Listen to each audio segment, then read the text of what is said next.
And our first speaker needs no introduction, really, but I'm going to give him one anyway, right? If you're going to build a better future, it really helps sometimes to look at the past. And Father Bob Maloney is going to help us to do just that. For those of you not familiar with Father Bob, and I doubt there's anybody here, he's the former Superior General of the Congregation of the Mission and the Daughters of Charity. He was ordained a priest in 1966, but if you look at him, you could think 1966 in truth. 1986, I mean, in truth, if you look at the guy. He proceeded to study at the Catholic University of America in Washington, D.C., where he obtained a doctorate in moral theology.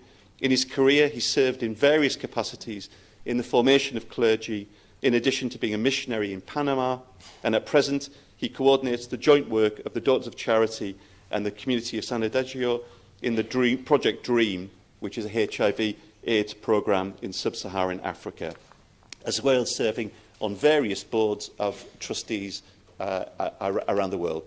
And this includes, I'm pleased to say, the Famvin Homeless Alliance Commission, that Bob is one of our members as well. He's the author of 8 books.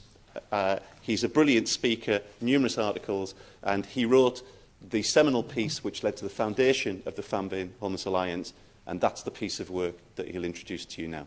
Yeah? So thank you. A big hand for Father Bob Maloney.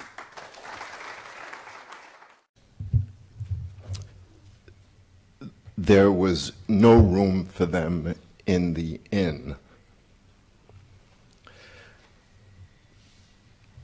Those stark words dampen St. Luke's infancy narrative, which we hear every Christmas. No room for a young carpenter and his young pregnant wife? Was it because they asked for help with a Galilean accent that identified them as foreigners?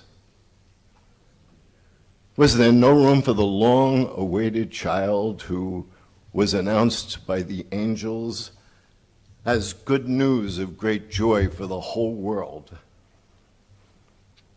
No. There was no room. Mary and Joseph were turned away by their own people. Their newborn child's first bed was a feeding trough for animals. Matthew, in his infancy narrative, recounts another episode where once again joy gives way to sorrow. He describes the death-threatening circumstances that drove Joseph and Mary from their home into Egypt. And reflecting on this account in Matthew's Gospel, Pope Pius XII once stated this. He said, "The immigrant Holy Family of Nazareth, fleeing into Egypt, is the archetype of every refugee family." Quoting these words, Pope Francis has referred again and again to the plight of the homeless and has proclaimed the right to 3 L's: land, labor, and lodging. In Espanol, 3 T's: tierra, techo, y trabajo. Today, in one way or another, as Mark described, 1.2 billion people share in the lot of Mary, Joseph, and Jesus. So, can our Vincentian family have a significant impact on the lives of these people? Today, I propose to examine the theme in 4 steps.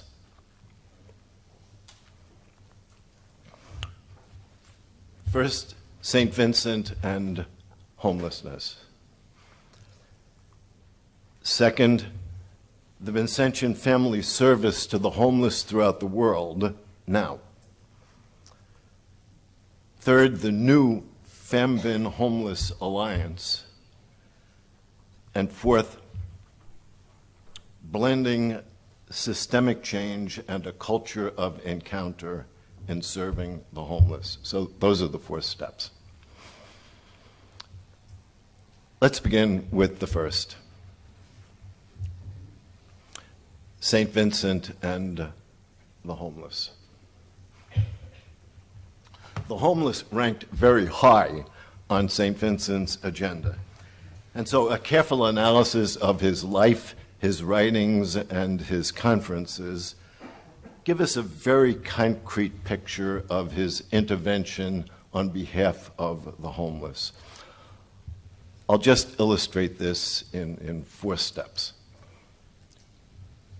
First, the 13 houses, which is going to be a significant part of today's and tomorrow's and the next day's meetings. Vincent's efforts to provide a home for the foundlings. In 1638, Vincent took up the work of the foundlings, that is, children who were abandoned on the streets of Paris. And initially, these children stayed with St. Louise and the sisters in their own house. Vincent then rented another house for them on the Rue de Boulanger in Paris. But between 1638 and 1644, the number of children found on the streets grew to 1,200. So you can only imagine all the problems involved in lodging, feeding, changing the diapers of 1,200 children. And so Vincent began to think and was very, very inventive on their behalf. When King Louis XIII died in 1643, a provision in his will permitted the Queen, the Queen Anne of Austria, to assign $1 million to provide a stable source of income for Vincent's missionaries in the Sudan. So Vincent chose to use that money to build 13 houses. And he then rented those 13 houses to the Ladies of Charity so that they could take care of the foundlings. The regular rent money provided a stable source of income for the missionaries in Sudan. So notice how shrewd St. Vincent was. He got 2 for 1 in this matter. He bought the houses, which he used for the foundlings, but he rented the houses to the Ladies of Charity and used that as the source of the money to take care of the missionaries in the Sudan. But the number of foundlings continued to grow. And so in 1647, the Ladies of Charity was so overwhelmed by this work that they began to think of closing it. Vincent made an eloquent appeal to them. He said this: "Well, ladies, compassion and love have led you to adopt these little creatures as your own children. You've been their mothers according to grace since the time when their own mothers, according to nature, abandoned them. If you continue to take loving care of these children, they will live.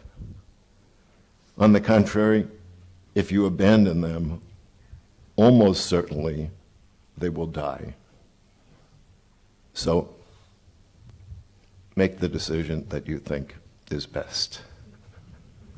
And of course, they kept the work open. And the work continued to grow and to grow and to grow. And eventually, Vincent had to assign numerous daughters of charity to the work of the foundlings.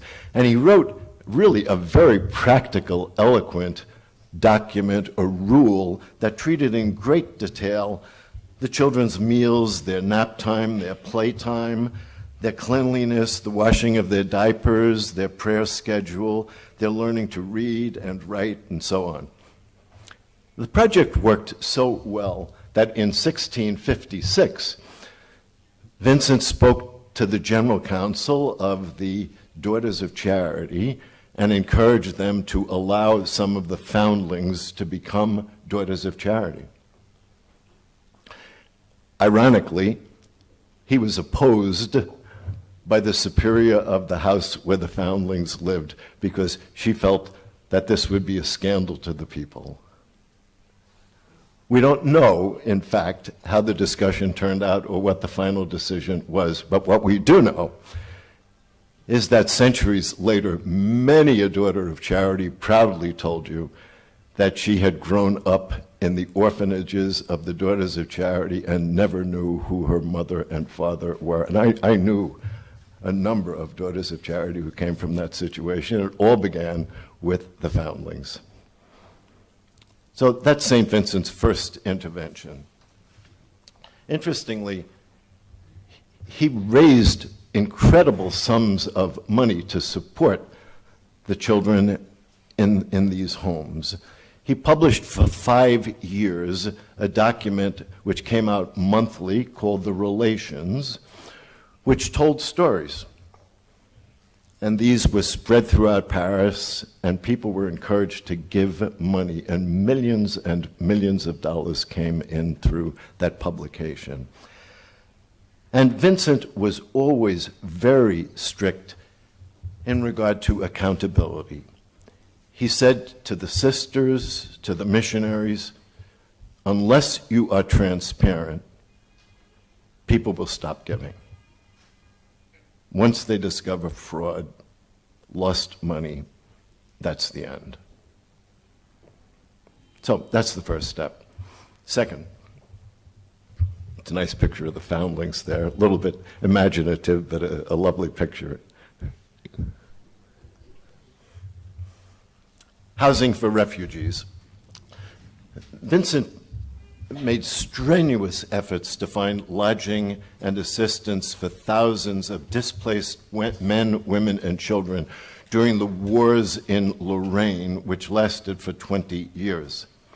So beginning in 1639, Vincent began organizing campaigns for the relief of those who were suffering from war. That work went on for 10 years. And during that time, believe it or not, Vincent succeeded in supplying $60 million worth of aid to the refugees. Also more than 38,000 yards of cloth and countless other practical assistance to the refugees. One of St. Vincent's assistants, a brother in the congregation of the mission called Matthew Regnard, made 53 trips crossing enemy lines during the war, and on every trip he carried more than $1 million worth of aid and never lost a penny of it while crossing enemy lines. So he was really a remarkably adventurous guy and a shrewd guy who knew how to get money into places hidden and succeeded in doing it. On his return from many of those journeys, he brought hundreds of refugees back to Paris, and Vincent found homes for them. So one of the great contemporary Vincentian historians looking at this period in Vincent's life said this: Vincent's support for Lorraine is remarkable for more than the amount of aid distributed and the number of suffering people whom he helped. It was the first attempt at organized assistance for a whole endangered region. And so, without having received any specific charge, Vincent de Paul assumed the role of the Secretary of State for refugees and war victims in France. It's really a remarkable statement about Vincent's role at that time. So that's number two, the war refugees.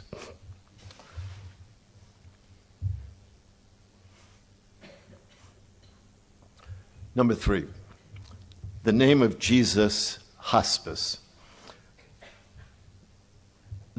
This summarizes Vincent's efforts to help the poor in Paris during the time of the revolution in Paris against the government. So by 1652, Paris was devastated by a civil war. And Vincent, at the age of 72 then, was running massive relief programs, providing soup twice a day for thousands of poor people at St. Lazare, feeding thousands of others at the houses of the Daughters of Charity. And he also provided lodging for all of the displaced whom he met. For instance, when a wealthy anonymous merchant in Paris gave Vincent $4 million. Vincent really was able to raise money, as you see. This merchant gave him $4 million to be used in some good work. He founded a hospice called the Name of Jesus Hospice. And after discussing his plan with the benefactor, he earmarked $440,000 for the purchase of a home.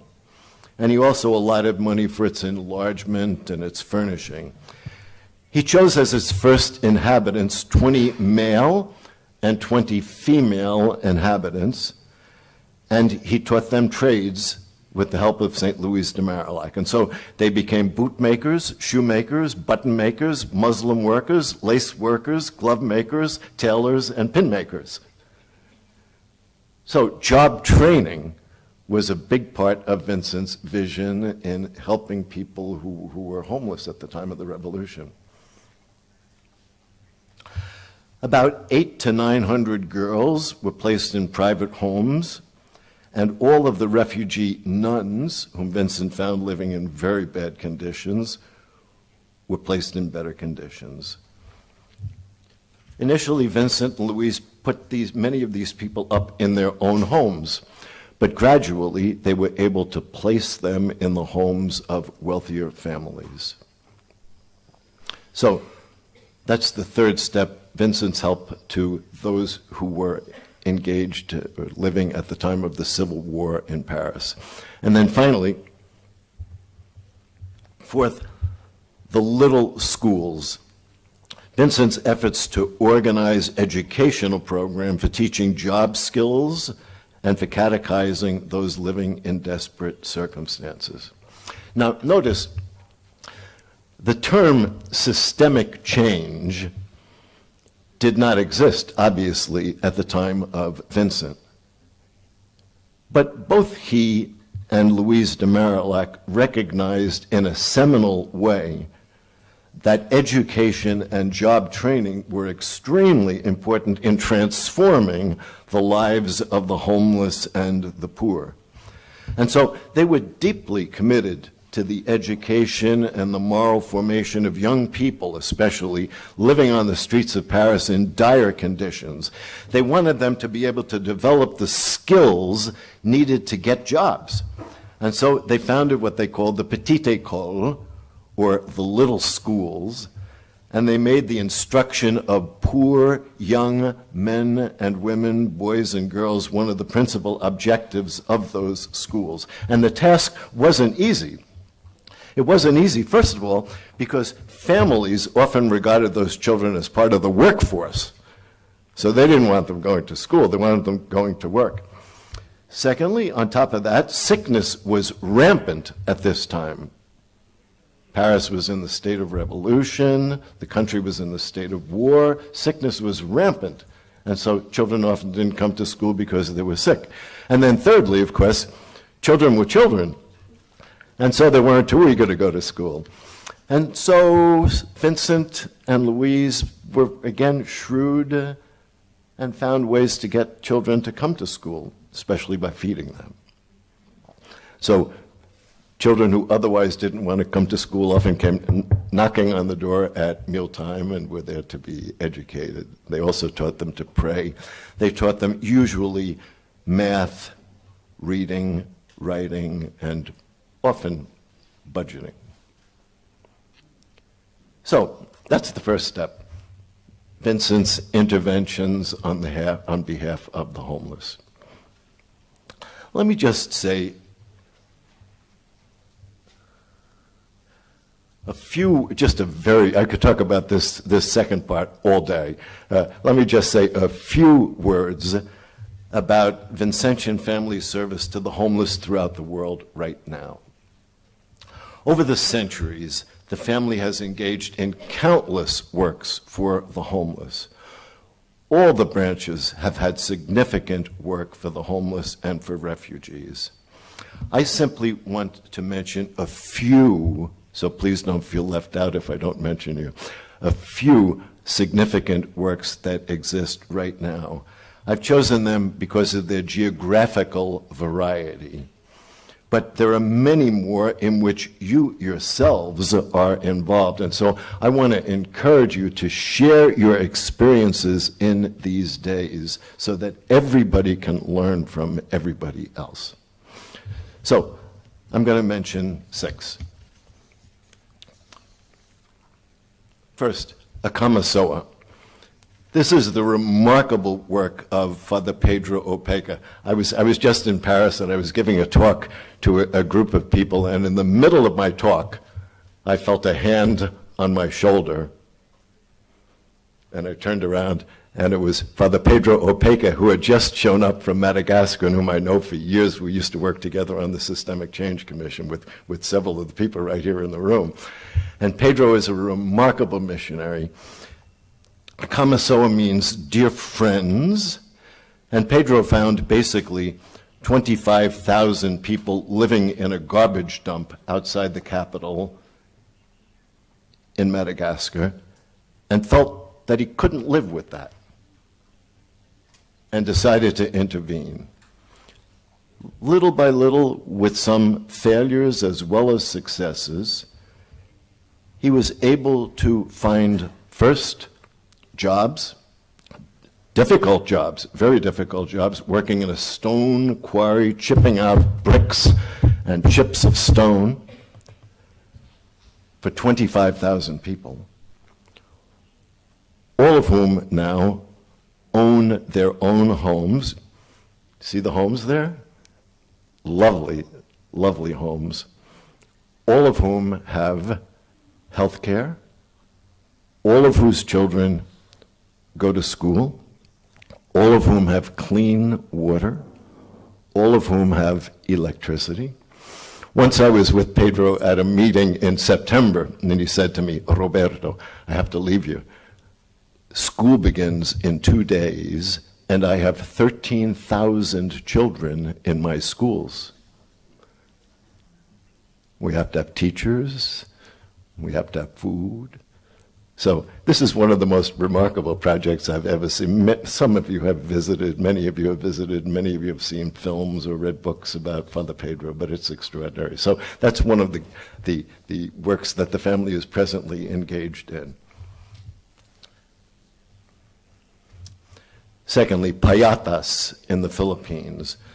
In June 1995, Father Norberto Carcellar, who's now unfortunately deceased and who worked with some of us on the Commission for Promoting Systemic Change, began a community-based and community-operated savings initiative. So notice, Father Pedro in Madagascar intervened through work. Norberto Carcellar intervened through micro-savings, created a micro-saving bank in which people contributed small amounts, $1, $2 a week, but with a large number of people, they amassed big capital and eventually were able to make loans to people so that they could buy a little piece of land and build their homes. So he too, like Pedro, began with a garbage dump, which you see on the left-hand side in that photo. And then on the right-hand side, you see the simple homes that were built for the people. This eventually grew into a very large group called the Homeless People's Federation of the Philippines. Third, the Comunità in Dialogo. This work was begun by Father Matteo Tagliaferri in Trivigliano, Italy in 1991. And it provides a residential rehabilitation program for those suffering from various dependencies, drugs, alcohol, lots of other types of dependencies. And it has spread from Italy to Argentina to Peru, Colombia, the Ukraine, the Cameroon. And Father Matteo has the very fortunate opportunity to be a very good friend of the present President of Italy, and formerly the President of the European Union, and so it's extraordinary. Fourth, this is the work of Father Wolfgang Pucher in Graz, Germany. In 1991, Wolfgang began a series of creative works for the homeless in Graz. As you can see from the names of these various ventures, they all have a Vincentian flavor. And so he has the Vinci House, the Vinci Bett, the Vinci Macht, the Vinci Med, Vinci Nest. So as you can see from the words, it's a house, it's beds, market, medicine, and temporary lodging, and so on. So the program is holistic. It provides housing, nourishment, medication, and many other services. And here, the emphasis is on refugees. So he's dealing with a lot of refugees who are flowing into Austria continually from Eastern Europe and beyond. De Paul International. Many of the members of De Paul International are here today, and some of them have been introduced to you. Many of the board are here today, and they do wonderful work. So Mark, whom you saw, and who's the leader of this meeting, and board members, so congratulations to you on this extraordinary work. Its roots go back to London in 1989, and it has quickly spread from England to Ireland to Slovakia to the Ukraine to France to the United States and to Croatia. And it helps 20,000 people dealing with homelessness. And finally, you'll hear much more about this too in the course of these days, the Institute for Global Homelessness, some of whose founders and board members are here today too. This is located at DePaul University in Chicago, and it's launched a global movement to end street homelessness. And as a first step toward achieving this goal, IGH is working with key global strategic partners to eradicate street homelessness in 150 countries around the world by the year 2030. And so if that goal can be achieved, that will be extraordinary. Their vision is that within a generation, we hope to live in a world where everyone has a place called home, a home that offers security, safety, autonomy, and opportunity.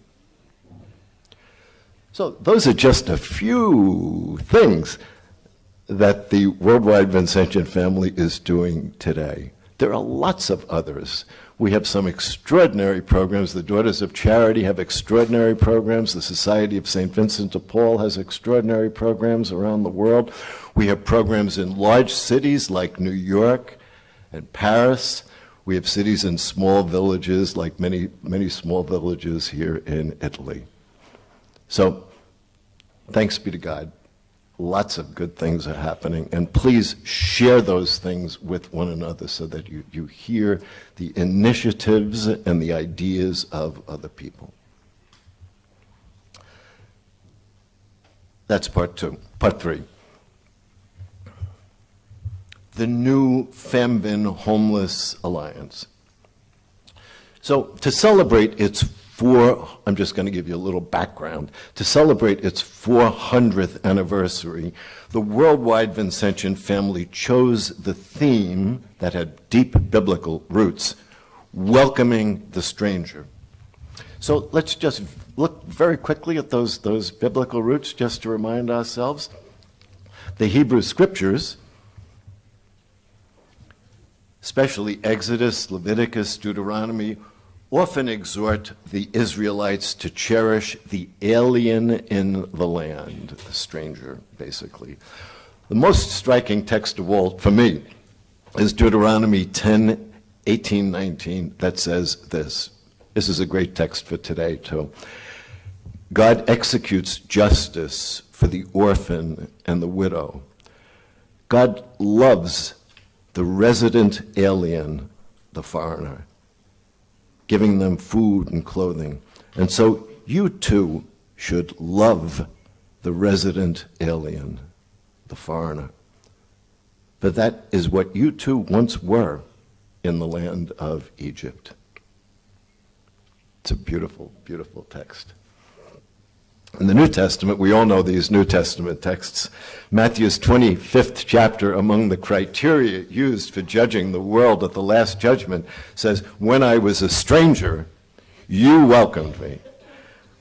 And so he identifies himself with the stranger, with the alien, with the refugee. And of course, as I began the talk today, Jesus really was a refugee in Luke's and Matthew's infancy narratives. St. Vincent loved that text and repeated it over and over again. So, looking at these texts, the heads, the international heads of the Vincentian family on the occasion of the 400th anniversary decided to launch as a family, the Famvin Homeless Alliance. Let me quickly give you a little background as to quite how that happened. So in order to try to determine what we could do to celebrate the 400th anniversary, a small group went to visit different organizations to ask for their advice. I happened to be on that team, and so I went to visit these places.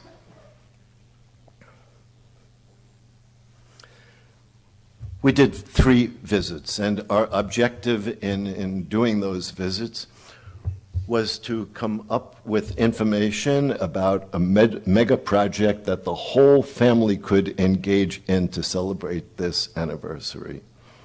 So we visited the European Union in Brussels, spent a whole day there, asking representatives of different countries, including the president, what they thought the best way the Vincentian family could serve in order to celebrate this anniversary.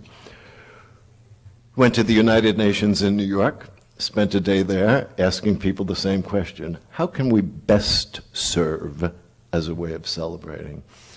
And we went to Catholic Relief Services, which is a huge worldwide organization with its base in Baltimore, Maryland, in the United States, and spoke to them too. They were, I must say, very, very helpful. So gradually, we came to a decision. We wanted something that we could work together at, and that would be a significant service to the poor throughout the world. And we formulated this project. So the decision was to focus on the homeless. And the people whom we spoke to at the European Union, the UN, and Catholic Relief Service said, the homeless are everywhere. So wherever your family is, you can do this. So they really did encourage us. Sometimes they encouraged us even with material assistance, and so that was significant. And as Mark mentioned early, eventually we decided on a definition which included 3 dimensions. First, people without accommodations, street homelessness. Second, people living in temporary accommodations, refugee camps, internally displaced people. Third, people living in slums, favelas, insecure, inadequate accommodations. So this 3-dimensional approach has been also accepted by the United Nations as a standard for measuring and combating homelessness. De Paul International administers this project. That's the end of part 3. Part 4.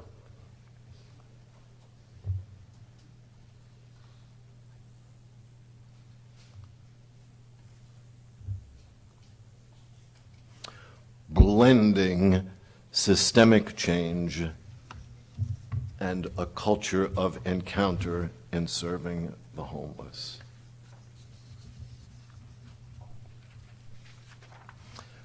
Over the last several years, Pope Francis has highlighted two themes that have enormous relevance for the Vincentian family.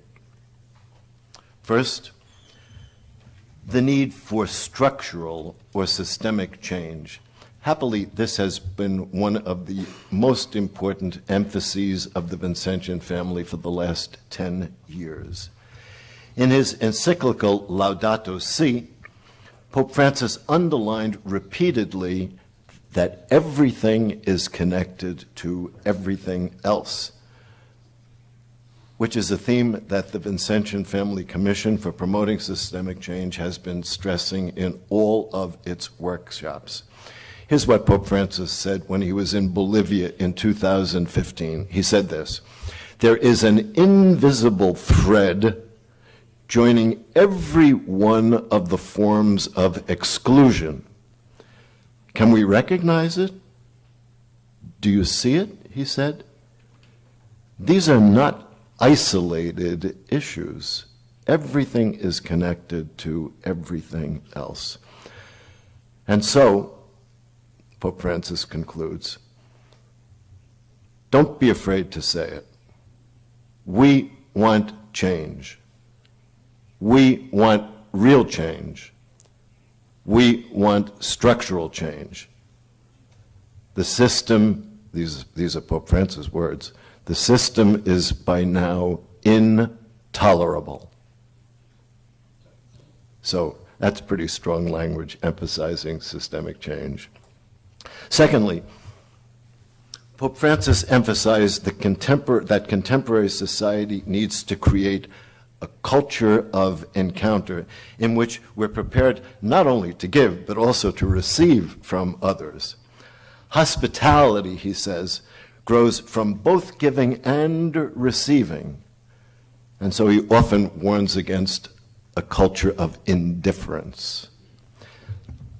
As you know, St. Vincent himself emphasized this very much. He said that in order for our love to be affective and effective, we must love genuinely those we serve, and in fact, we must serve them as their servants. So let me emphasize 5 elements that will help us to combine systemic change and a culture of encounter. So here they are. Here are the 5.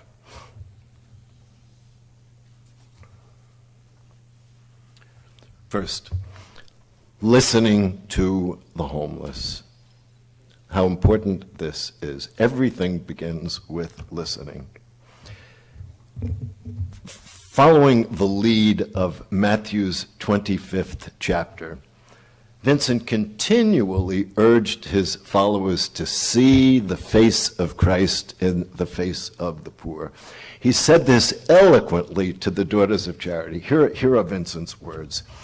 "You serve Christ in the person of the poor. That is as true as the fact that we are gathered here together today. 10 times a day, sisters," he said to them, 10 times a day, a sister will go out to visit the sick, and 10 times a day she will find God there. Oh, my daughters, how wonderful a thing this is. God graciously accepts the service that you render to the sick, and he considers it as done to himself. Using terminology resonant of St. Vincent, Mother Teresa of Calcutta used to speak of the real presence of Christ, not just in the Eucharist, but in the person of the suffering. So first, listen to the poor. How important listening is. Listening is the foundation of all spirituality. If we do not listen, our minds and our hearts nothing enters them. Nothing enters. Blessed are those who hear the word of God, Jesus says, and keep it. And on the other hand, he bemoans the fact that hearing, they did not hear. My experience, I regret to say, is that many times people don't listen. Many times. Some, unfortunately, are so filled with technical knowledge and skills or with their own goals or their own concerns that they can't hear the person in need who's crying out for help. And so, Dietrich Bonhoeffer, a 20th century theologian, in his book, Life Together, wrote this: the first service that we owe to anybody in the human community consists in listening.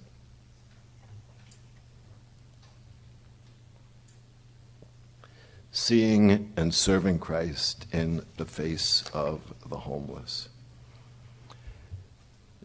Nothing is so identified with Vincent de Paul than this characteristic.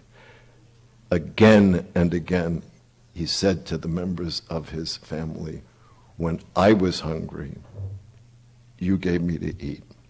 When I was thirsty, you gave me to drink. When I was homeless, you gave me shelter. I won't linger on this one any longer because it's so clearly the heart of St. Vincent's charism. Third, offering friendship. Friendship lies at the heart of Jesus' relationship with his followers. He says to them, I no longer call you servants, I call you friends. And so the relationship of friendship is characterized by warmth, by conversation, by sharing, by service, by sacrifice, by forgiveness. And so one of the principal gifts that we can give to each other is friendship. It's integral to spirituality, and it's integral to what Pope Francis emphasizes again and again, a spirituality of mercy.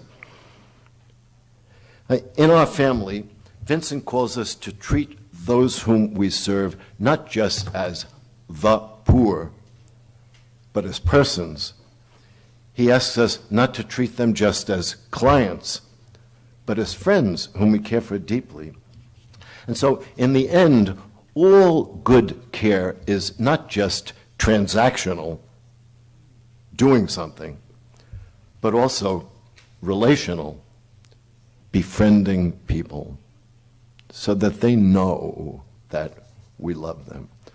We offer people not just lodging, but hospitality. We visit them in their homes. We reach out to them as our brothers, our sisters, our friends. Fourth, providing holistic care. Homelessness affects the whole person, physically, psychologically, emotionally, relationally. We all have experience of how deep are the wounds of the poor, how often they're marginalized completely. Many homeless people suffer the stigma of prejudice within their own country, and surely in a foreign land. Many find themselves isolated and lonely. Many struggle with psychological or drug or alcohol problems. Some don't speak the local language well. Many have legal or medical problems. Many suffer from depression. They've lost joy in life. So holistic service is fundamental in bringing about systemic change. Everything is connected to everything else. Pope Francis tells us again and again. And so when any single element in any system breaks down, everything else is affected. And then finally, serving the poor as their advocates. Psalm 85:10 tells us that in God, mercy and truth have met each other. Justice and peace have kissed. And so the works of mercy without justice cannot last. Mercy at times can be just a palliative solution if the works of justice do not accompany it. A systemic approach calls us to stand at the side of the homeless as their advocates. Advocates striving to wipe out prejudice, advocates striving to win the support of governments and foundations, advocates striving to reunite people with their families and with communities which may have isolated them. For the homeless, of course, finding a home is fundamental. And so adequate housing is a basic human right owed to people in justice. That's why Pope Francis speaks so often of the 3 L's, land, labor, and lodging, or the 3 T's in Spanish. And the 13 houses that Vincent purchased near St. Lazare, the Mother House, symbolize his awareness of how important for human dignity it is to have a home. A home. Let me conclude with a poem by Langston Hughes, probably the most significant African-American poet of the 20th century. It's called Freedom's Plow.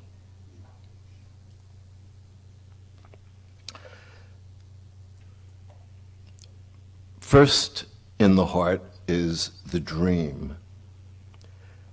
And then the mind starts seeking a way. The mind's eyes look out on the world, on the great wooded world, on the rich soil of the world, on the rivers of the world. The eyes see there materials for building. The eyes see the difficulties too, and the obstacles. And the mind seeks a way to overcome those obstacles. The hand seeks tools to cut the wood, to till the soil, to harness the power of the waters. And then the hand seeks other hands to help, a community of hands to help. And thus, the dream becomes not one person's dreams alone, but a community dream. Not my dream alone, but our dream.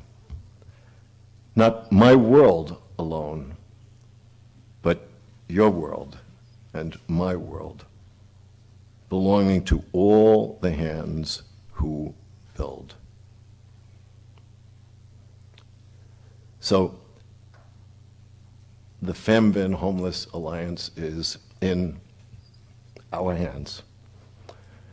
And I hope that working together, we can make it a powerful force in the world to eliminate homelessness.